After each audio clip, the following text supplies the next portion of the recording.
ပုံမှန်ဖြစ်နေကြစီတိုင်းမှာစီဖြစ်ဖို့သွားတာရွှေစင်ရောပေါ့ကျွန်တော်တို့ဒီရွာမ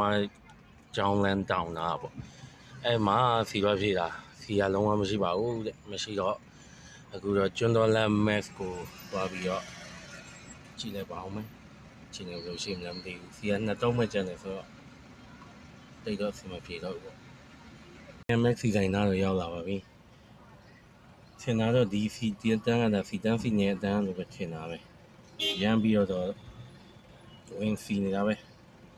ဟုတ်မဟုတ်တော့မသိဟိုဘက်ကတော့ over တန်းတော့သူကနေရွေ့နေရဆိုတော့ဒါကစီတန်းစီနေအတန်းဖြစ်ဖို့များပါတယ်ကဲရခဲ့ရင်လည်းကောင်းတော့ပေါ့15လီတာဆိုလည်း15လီတာလောက်ဆွဲရမှာပေါ့တပည့်ပြင်းနေအောင်နီးလာပါပြီ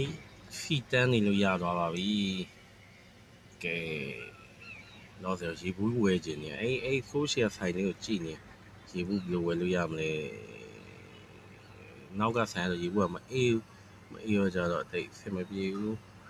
နောက်ဆိုင်တော့ဒီရှေ့ဆိုင်မရှိမှတစ်ဆိုင်ရှိသေးရဲ့ဆိုညွှန်လိုက်ပါနဲ့ဒီတာဖြည့်ပြီးတော့ပြန်ထွက်လာပါပြီပြန်ထွက်လာပြီး time feed ရှေ့ကနေ grab ပဲဖွင့်ရမလား